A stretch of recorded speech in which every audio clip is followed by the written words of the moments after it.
How you doing, ladies and gentlemen? Welcome to the Net. I'm Ender, where we're talking about this, that, and everything in between. Make sure that you guys like and subscribe. You know that we usually try to tee this off right around approximately 9 Eastern, 8 Central, 5 Pacific. As always, we're still twiddling with the internet service, so we're kind of working in the CP time. But we still in here, though. We still in here.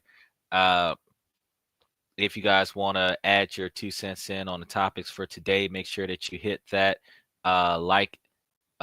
click the link in the comment section there. We are streaming on YouTube, Twitch, and Twitter.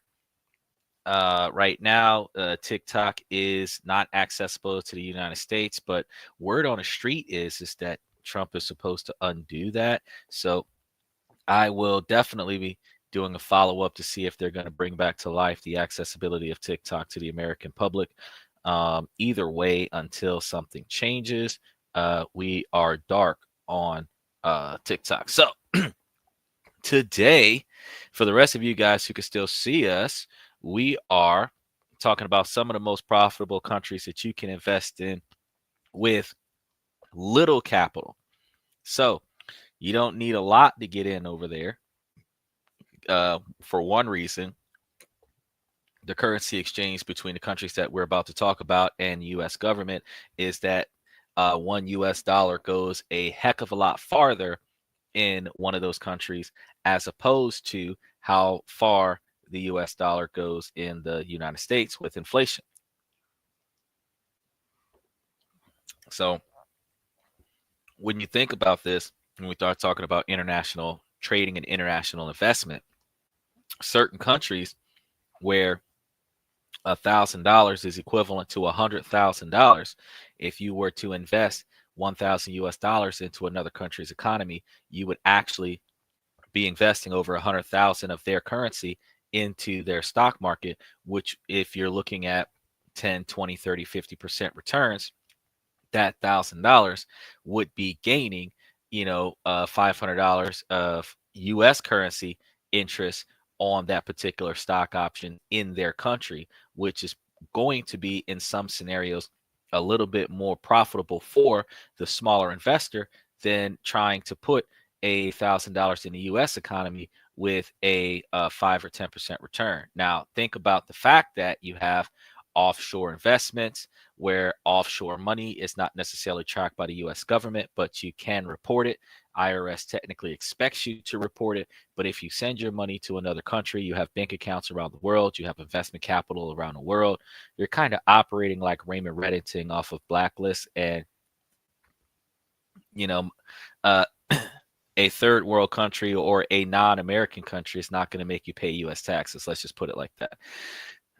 They may have their own local taxes, though, that you may have to adhere to, but you would be able to buy, save, and invest in their culture's economy and be able to navigate the cost of doing business with that country, which is whatever taxes that you'd have to pay. So one of the reasons why I wanted to talk about this is because if you guys join me as I discover which other countries that we talked about, because we did kind of go over quite a few last week, you will be able to see that U.S. citizens can invest in other countries for massive profits, and you could see that you don't necessarily have to put in as much capital, where you would find that some of these are actually hidden gems that Americans do not actually pay attention to on a regular basis, primarily because we don't have enough to invest in our own standard of living, much less be able to build a diversified portfolio.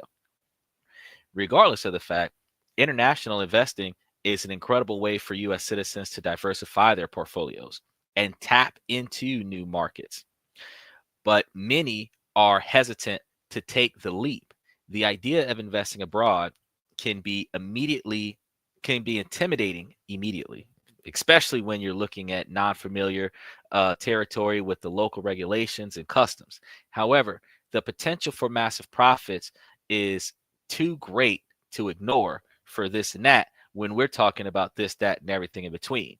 So by exploring international markets, U.S. investors can gain access to new industries, technology, and consumer bases that can provide a significant boost to their returns. One of the biggest concerns for US investors is the perceived risk of investing abroad.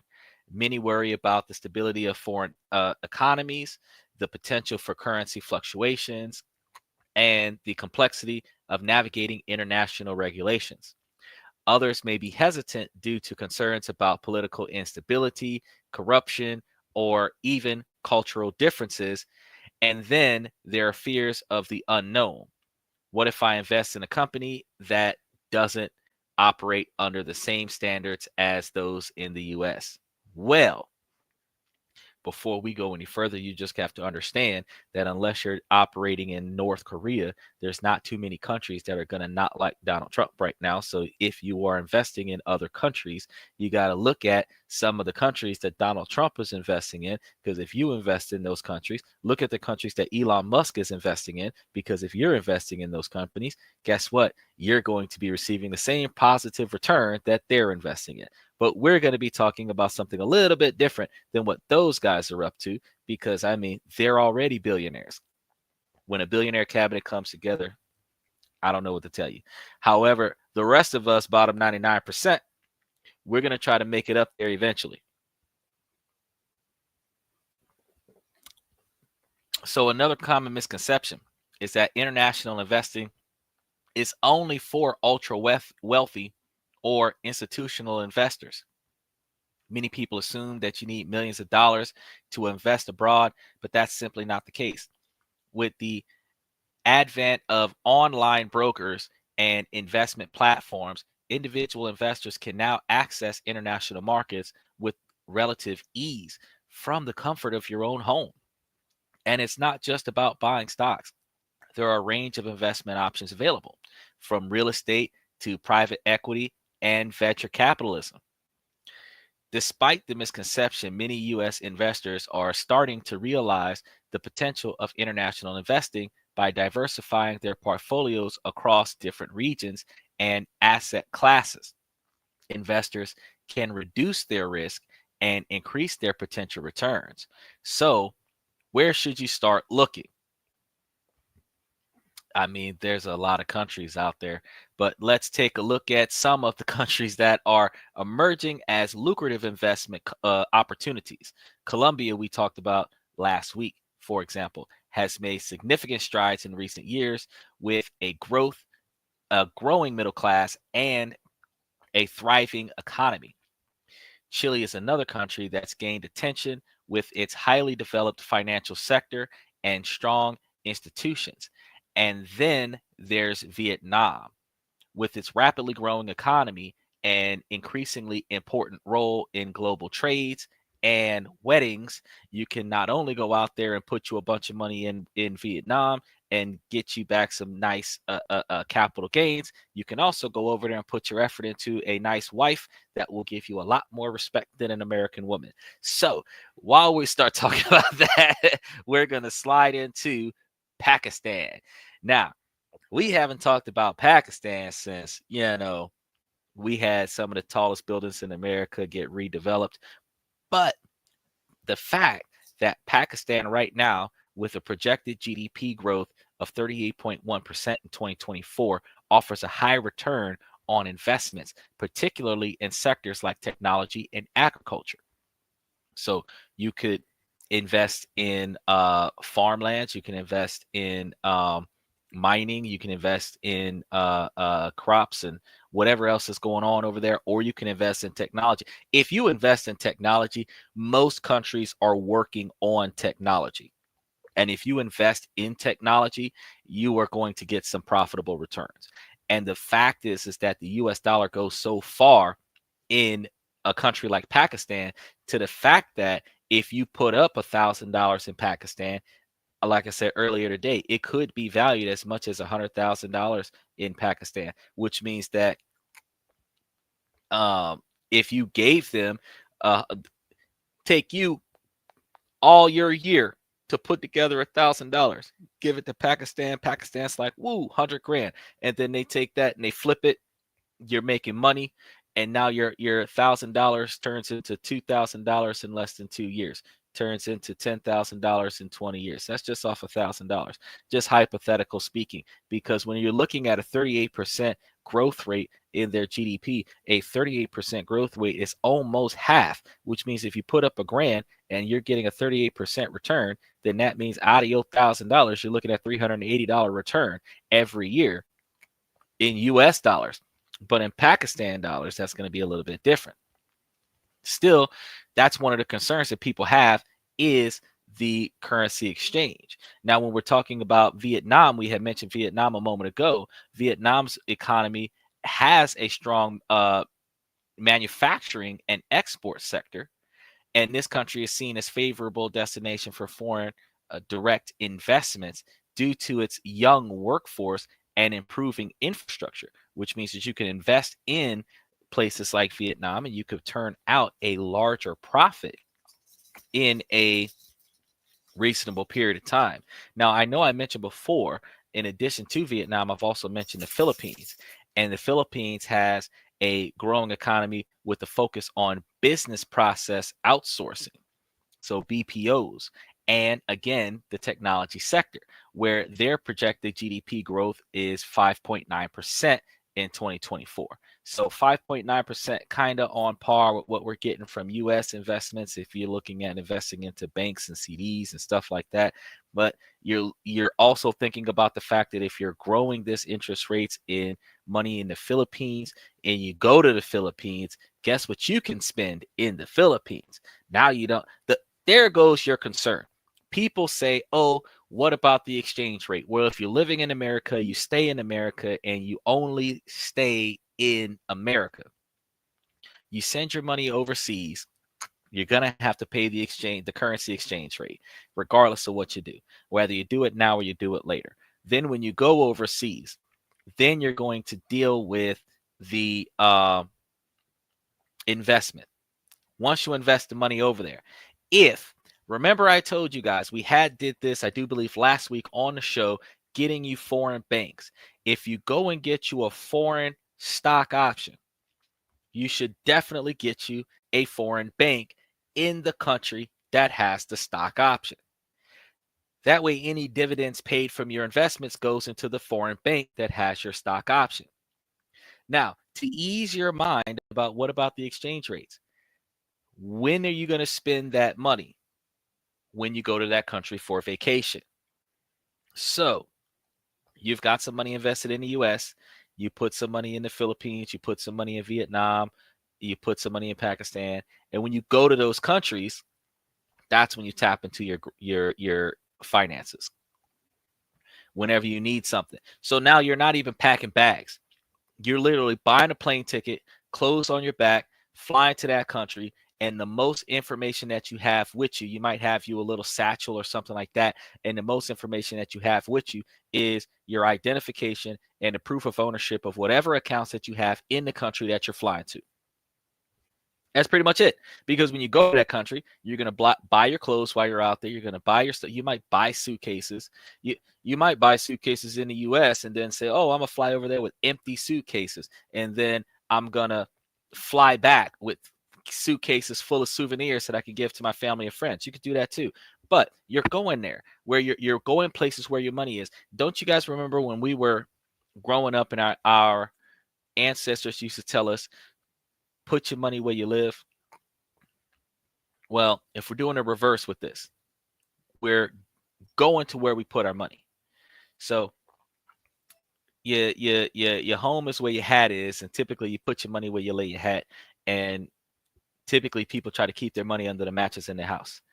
But if you're investing across the world and you are putting your money in other countries, places you would like to go visit, and as those investments gains interest and revenue and dividends, and those dividends is paid into bank accounts that you have put your money into, then you can travel to those countries and you can live in those countries for a small vacation. You can live in those countries permanently, depending on how much money you put over there, and actually have an enjoyable way of life where, guess what you would be doing if you decided to make that a permanent solution?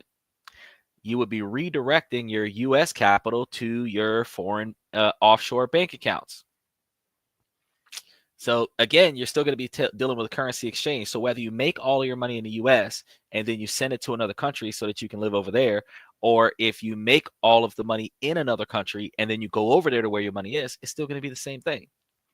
So let's not worry about how much it costs to change a US dollar over into the currency of another country. Let's think about the cost of doing business and get out there and do business. Now, Costa Rica, known for its stable economy. We haven't talked about Costa Rica before. Stable economy and stable political environments. Costa Rica is ideal for real estate investment, particularly in tourism and eco-friendly developments. Anybody who is interested in real estate, Japan is a very sexy place to go for real estate, because as an American citizen, you can buy and own real estate in Japan. The same way in America, there's no restrictions on ownership of property. You can come to the United States from another country and buy property if you can afford it, and do real estate developments and real estate investments in the United States. Costa Rica, which is cheaper than America, you can go to Costa Rica and you can also establish a real estate business out there in Costa Rica, and you can buy and sell, buy and rent properties in Costa Rica. Typically, you got to remember, you got to go to your local embassy. You got to make sure that you talk about the rules and regulations of how you buy and sell real estate in that country. When you establish a real estate business out there, you're a real estate investment company. And then, again, I tell you, buy, hold, and rent residual capital. Doing this in other countries, $100,000 in America might not go that far, but $100,000 in Costa Rica might get you 2 or 3 houses, might get you 2 or 3 apartment complexes, might get you a whole neighborhood, depending on the value of currency exchange between 100,000 US dollars and Costa Rican currency. Dominican Republic, here goes another one that's really good. We didn't even think about Dominican Republic before when we were talking about this, but the Dominican Republic offers a thriving real estate market as well, especially in tourist areas like Punta Cana. Wow. Now, I know that the first word means something bad, and they called that Punta Cana. I'm going to have to figure out what that translates to in English, but I think it's halfway inappropriate. Either way, it has a straightforward property buying process for foreign investors, which means that you can walk straight up in there and go and grab you some real estate. And if you're buying real estate in tourist areas, you got to understand that the tourist areas are going to have higher values because it's a tourist area. So that means that the value of the property is going to be higher. If you're going into real estate in third world countries, the first thing I'm going to tell you guys that you need to do is you need to go into the slums of that country. Because if you go into the slums of that country and you redevelop low income housing the same way in the United States that you go around to redevelop low income housing, you're going to actually have a larger quantity of profits. Why? Because people can't afford to pay for stuff these days due to inflation. So if you're buying up properties, redeveloping the properties, and establishing low-income housing developments, those low-income housing developments are going to give you more stable income than the high-rise, because there's only 1% of people that can afford the high-rise, but there's 99% of people that can afford the low-income housing development. And if you're not greedy about it, if your low-income housing development undercuts the housing market, you're going to have a lot more guaranteed tenants, because you're going to be cheaper in rent with probably better quality living conditions than the average renter, because most people, you deal with slumlords, and when you're dealing with slumlords, you're renting out property and forgetting about the property. The tenants have to maintenance it, even though it's the landlord's responsibility. Some countries have laws that don't even care about whether or not the tenants are taken care of.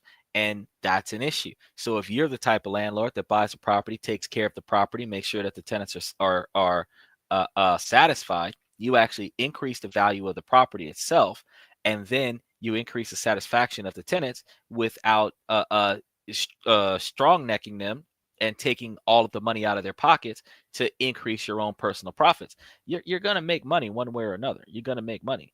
But the debt overshadows the profit on the books. So you're not paying taxes anyway. So why do you care? You just need to get out there and make money for you, right? People don't think about this. Malaysia. Malaysia has a diverse economy with strong sectors in manufacturing and services. Its strategic location in Southeast Asia makes it an attractive hub for trading and investing, similar to China, Japan, Taiwan, Thailand, and the Philippines. So if you take yourself to Asia, where right now these guys are giving you free flights from one spot to the next, you could literally spend that $2,000 to get there and offset the 22 plane tickets that you get while you're out there for free to go all over the place. You can go to different countries. Once you get to Asia, all you need is a US passport. You can go to different countries like that. All you need to do is just book the flight. You spend more time in the airport than you spend traveling because you're like, woo, I'm going over here for free. Woo, I'm going over here for free. Now, keep in mind now, I don't want you to be like Kamala Harris. I don't want you to sit over here thinking that you're going to fly over there for free. You're going to eat up all the food on the plane for free, and they're not going to bill you when you get off the plane. Yeah, you touch something that ain't the seat that you're sitting in, they're going to charge you. So hidden fees, my behind, you are not paying for hidden fees. You paying for what you touch. Make sure y'all like and subscribe. Chile, not the food, the country. Chile, known for its stable economy, also a rich natural resource environment, particularly copper mining. So we got silver and gold in America. Chile's got copper mining. So you can buy copper stocks over in Chile. The country offers opportunities in various sectors, including renewable energy. Most of the countries that we're dealing with are either going to be focusing on renewable energy or they're going to be focusing on technology. They're not the same. Renewable energy is going to be like solar panels and electric vehicles and hydroponic stuff. The renewable energy is going to be the ability to continue to make without having to destroy in order to make. That's going to be renewable energy. Like our rechargeable batteries, we consider that it's still disposable batteries.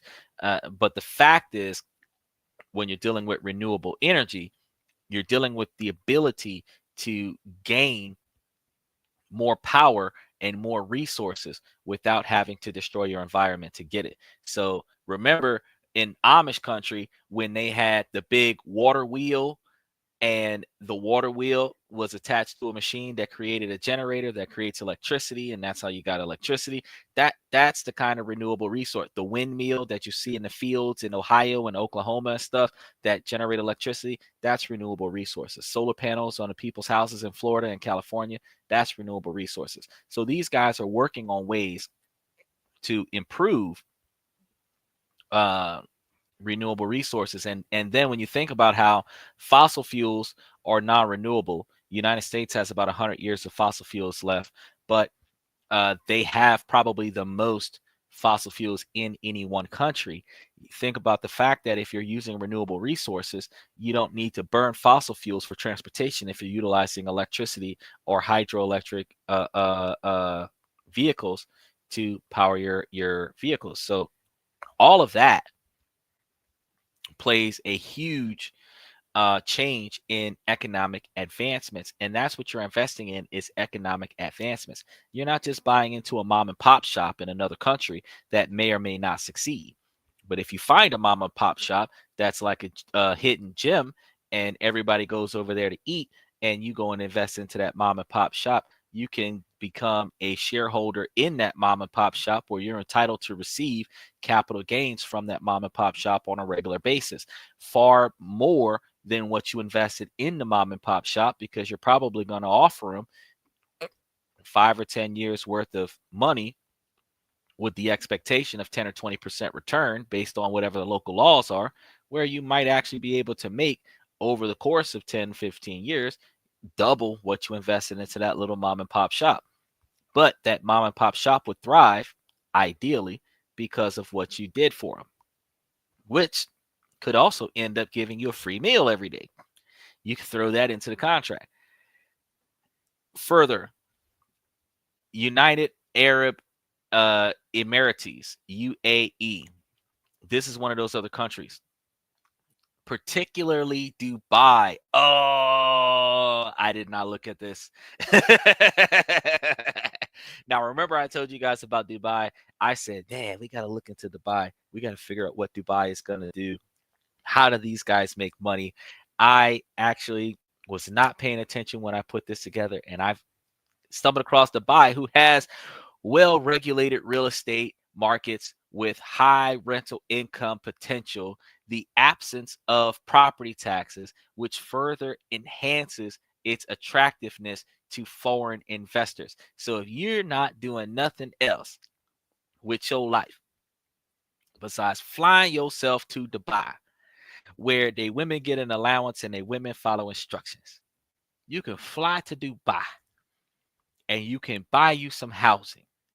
And when you fly you some housing, you got you some guaranteed high potential, high income rental properties. And everybody out there got their stuff together in Dubai. America be suffering. We're probably going to have to do like an exclusive on Dubai. I don't know. But you can go to Dubai and invest in real estate. You can invest in REITs in Dubai. You can develop REITs in Dubai. And then you can have investors invest in your REITs in Dubai. And you'll be able to turn you over a pretty sweet profit margin. India. India's rapidly growing economy presents opportunities across various sectors, including technology, healthcare, and consumer goods.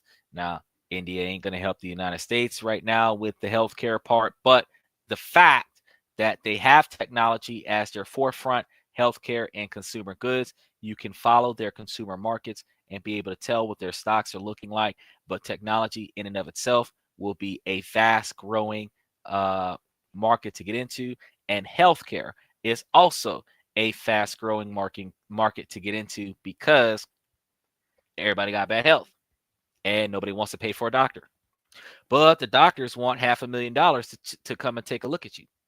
You got to fix the difference between the two.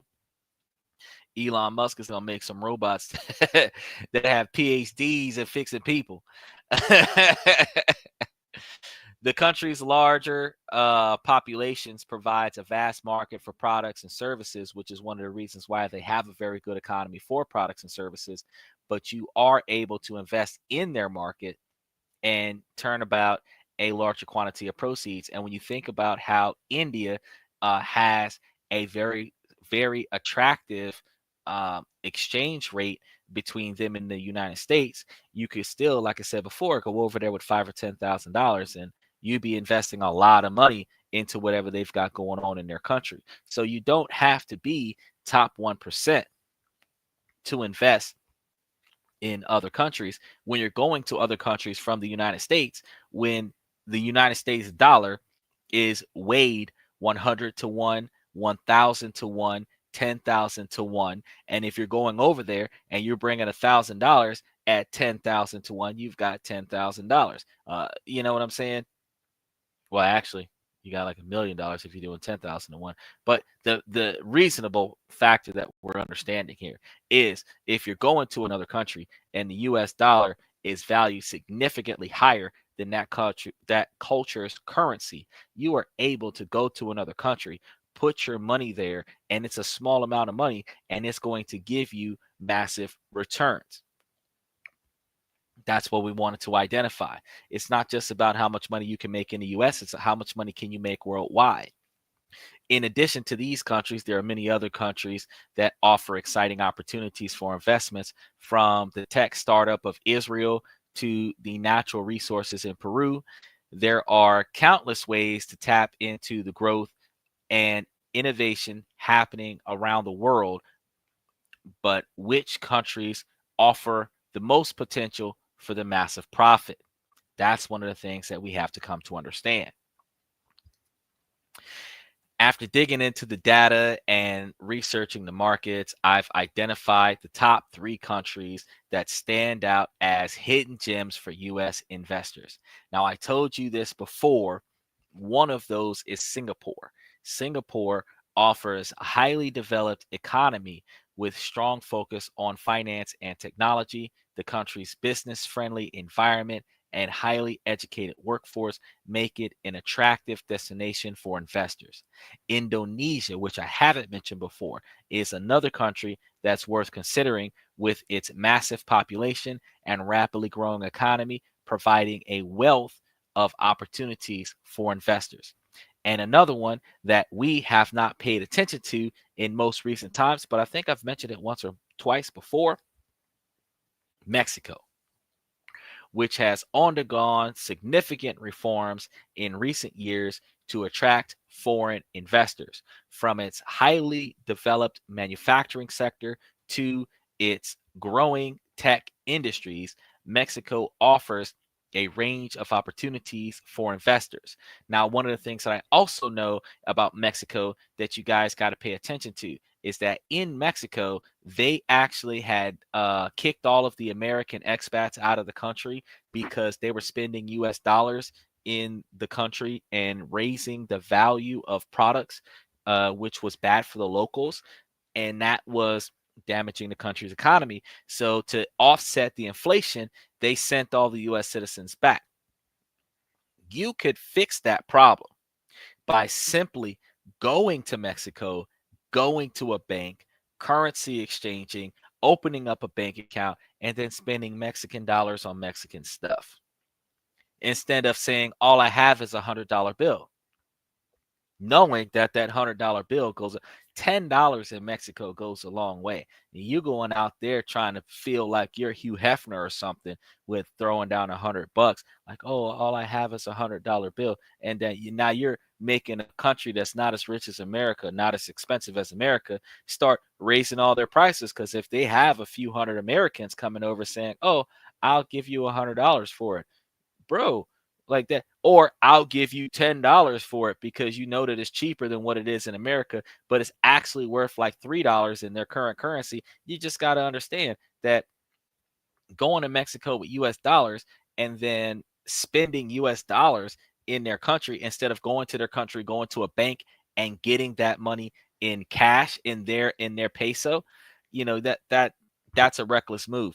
If you're going to go to Mexico, since Mexico is probably the easiest country for an American citizen to get to next to Canada, if you're going to go to Mexico, open up a bank account, invest into their market, and then when you get to Mexico, use Mexico money to buy and save or buy and sell stuff in Mexico, and then they're not going to kick your behinds out of Mexico. But that's what they were doing. They were kicking all the US citizens out of Mexico because they were investing in Mexican purchases using US dollars. Just throw the country into a world of I can't believe, like, why?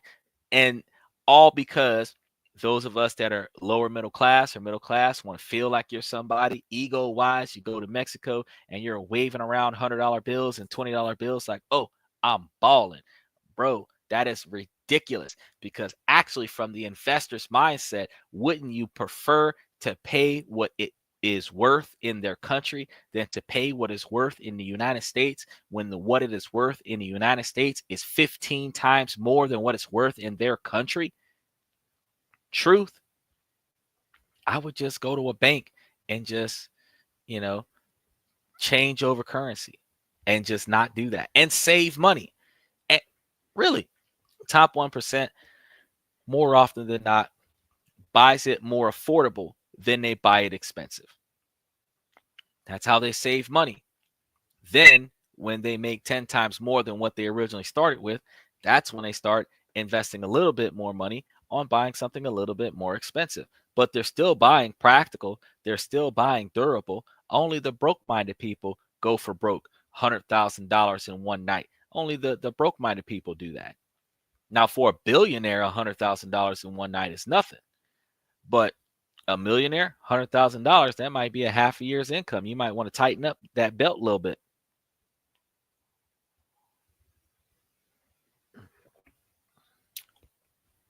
Box wine. I tell you what, they made it. They made a good. It's still cold from yesterday. I can't believe it. That's a whole nother topic. I actually did a video about Box wine because they sent us a box wine dispenser, and I actually got a box of wine. Now I understand that with NASCAR, box wine was like low grade individuals, but I'm gonna be real with you. Between that and black box, I put them together, froze the black box. Well, not froze it, but I chilled the black box and I put the black box in the box of box wine. And just like Ozark thermal mugs, the box of box wine container keeps the uh, box wine chilled. I chilled it yesterday, took it out last night. It's been out for 24 hours and the wine is still cold. Can't believe it. That's a different topic though, but go and check out the video so that you can see what's going on with that. It's on the platform. Make sure you like and subscribe. And we got a lot of other nifty products that you guys can look at. But I just really wanted to talk about that because I was drinking the white wine, because you chill the white wine, you keep the red wine at room temperature. I had some white wine. This was Pinot Grigio.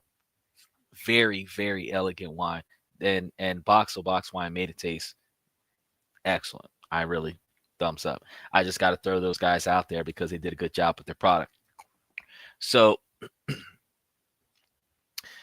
these countries that I was just talking to you guys about before I got sidetracked, because on this and that, we talk about this, that, and everything in between. These countries present diverse opportunities for U.S. investors. We're looking to make significant profits with relatively low initial investments.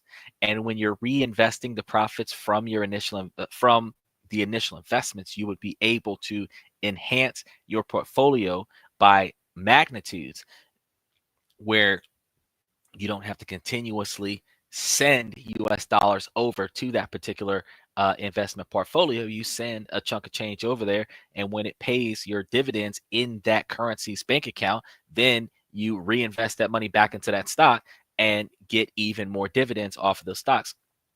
You would be able to have a larger quantity of capital in multiple countries, where you'd be traveling the world just to count money.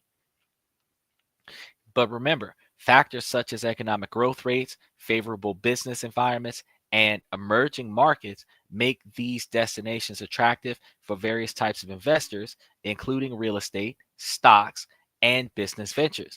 And since real estate has been one of the most successful things that drives the United States in the recent times, if you are traveling the world on business to get into real estate business ventures, you want to be able to travel the world to countries that have no restrictions on real estate business. You can go to the Philippines, but it has to be a native that has 60% ownership of the business in order for the business to own real estate. You can fly to other countries like Japan, where you do not have to have a native own any percentage of the business in order for you to be able to receive ownership of land. But you also have to think about the incentives that are being offered, whether or not you may have to be a native, or if the business is going to receive the incentive if a native has to be 60% ownership of the business to receive that incentive. Either way, you're looking at setting up a business, running things, and while you're running things and you're expanding on your real estate development in other countries, you are going to be able to make money for you while you travel the world and have a great time doing it. So I strongly recommend that real estate be one of the things that you invest in, because you can travel and invest in real estate firsthand, buy and hold, rent it out, and be an international. And think about it. In other countries, you're an American landlord. They got more respect for it. In America, you're just a landlord. So if you're treating them the way you're supposed to treat them in America, they're going to be like, "Oh, the American landlord is so great." So get into that.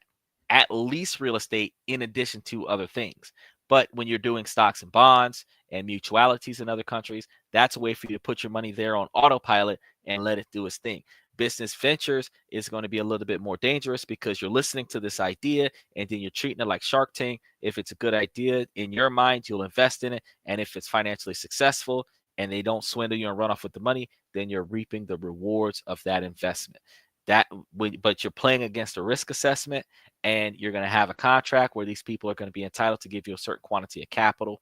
And if they meet the expectations of the contract, you get paid massively. So think about those business ventures as well. Also consider conducting through research or consulting with financial advisors before making investment decisions to understand the risks involved fully. And when you also think about those risks as an American citizen, you can also talk to my buddy Joe Mastrano, who was on the show a few weeks ago, who can tell you about the impacts of taxation on claiming these offshore investment portfolios onto your tax returns in the United States, where he saved people over $10,000 a person in recent times. And he's offering a 10% discount if you mention this and that when you contact him for tax advice. He's a certified CPA, been doing it almost 40 years. So whatever you need to know, he's well aware of what's about to happen with the tax changes, with the 15 and 30% tax brackets, and he can help you make it make sense. So to recap, international investing is an incredible way for U.S. citizens to diversify their portfolios and tap into new markets. By exploring countries like Singapore, Indonesia, and Mexico, investors can gain access to new industries, technologies, and consumer bases. These industries can provide a significant boost to their returns. So if you guys have any other questions, I really appreciate you guys coming to the show today for this heavy informational about other places to go for us to put our money. And as we traveled down this journey, you were able to discover more insight on world international investing. So I really want you guys to be able to follow us more on that. Make sure that you like and subscribe. Make sure that you join the membership, because as I get exclusive information on international investing and international travel, I will be able to share that with the membership exclusively. So any hidden secrets, any ins and outs, you're going to see that in the membership. If you have any thoughts or experiences that you'd like to share, be sure to leave them in the comments below on today's show, or you can leave them in the community tabs on the main channel. If you like and subscribe and you follow the channel, you'll be able to see that we have a couple of weeks worth of shows already up for scheduling. We're going to be putting a couple of weeks more up there coming soon, because we are still trying to factor in certain guests onto the show.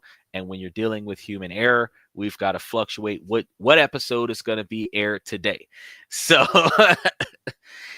since we're still booking clients and we're still making sure that people are able to show up, we have a smaller list, because we used to be going out as far as 30 days. Now we're going out about 10 to 14 days. So since we've got about 5 or 6 more days up on the schedule right now, you're going to see us put up another 7 to 10 between tonight and tomorrow, so that you'll see what we have in store for the next couple of weeks. YouTube specifically typically tells you what's going to be happening on the podcast within the next 10 or 11 days. So we're at least going to have the next 10 or 11 days mapped out, and then the rest of them are up for grabs. So if you're new here, consider taking the opportunity to subscribe.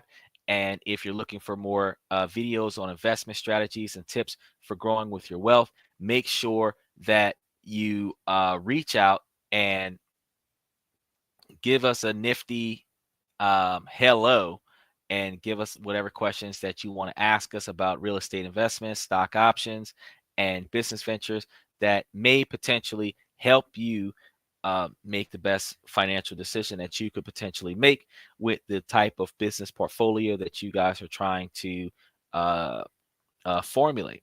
Also, remember, there's nothing that is a get rich overnight scenario. If you ever have any one of those seminars or any one of those infomercials that says, oh, yeah, join me and inside of 30 days or inside of 90 days, I'll make you a millionaire or make you $100,000 or whatever the case may be. I'm going to be honest with you. That is not the case. That is a rare occasion. That is a one-off. That is not the average person. Anything worth having takes time. It takes a lot of time. So even though I'm telling you guys on the show every week, few times a week, what you can and cannot do to invest, to make money for you so that you can expand on what you're looking for in life with financial stability and financial freedom. The fact is that it is a snail's pace operation. You have to have a 10, 15, 20-year plan where you are going to be putting money places where you're not going to mess with it anymore. It's just like if you spent it, it's just there. You know it's there. You're just not messing with it. In addition to that, you have to look at other places to take your profits and bring your profits to so that you don't leave all your money in one location. And one of the reasons why you don't want to leave all your money in one location is because just like the market crash with COVID, if all of your money is in the company that goes bankrupt, you lose all of your money. If your money is spread out across successful countries as well as successful companies, then you would be able to maintain the difference between the losses you have and the gains you have. Now, I understand losses are written off on your taxes as deductions, but you also want to make sure that you got money to live off of. Those of us that are parents want to make sure that we build a life for our children. So it makes more sense for us to want to be able to put more money away for our kids to have a better future than what we had in the past, as opposed to us wasting our money on entertainment. All of these things lead me to tell you guys, make sure that you follow us, make sure that you like and subscribe, and make sure that you join that membership so that you guys can be on this and that when we're talking about this, that, and everything in between. So just note, I confirm with Ken. Ken is going to be talking to us next week Friday, about his content writing platform that he has, and we're going to be getting a couple extra people up onto the show that's going to be talking about their products. We just did Crestify yesterday, day before yesterday actually, where we were talking about Happy Oli and Crestify's full service branding platform. So if you guys need, you're content creators and you need information on where to go and what to do with how to help get somebody to help you make your platform look better, I kind of know some folks. In addition to that, I just got to throw it out there for those people who like to automate it with AI style.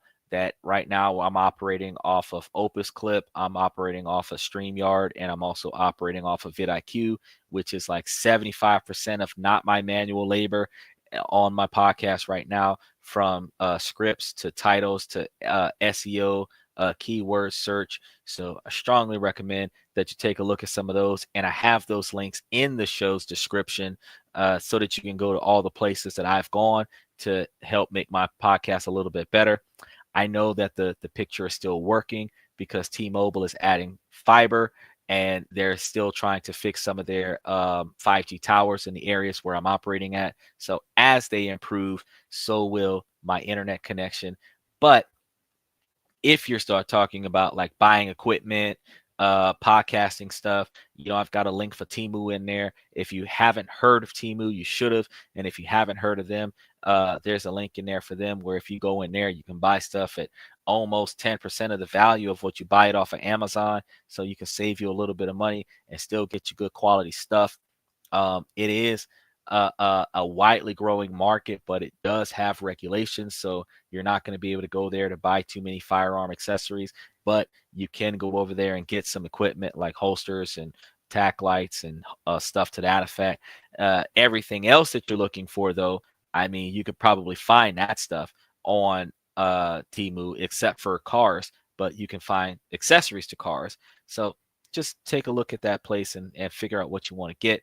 Look at all the perks that they have, discounts on shipping. When you order something and it takes too long to get there, you get $5 back, everything to that effect. So I just strongly recommend that you take a look at some of the stuff that we found and we exploit it for the benefit of the people who watch the podcast, because you guys can get a whole lot more back. I tell you what, with the boycott that happened in Southeast America, all of my products were like a week late.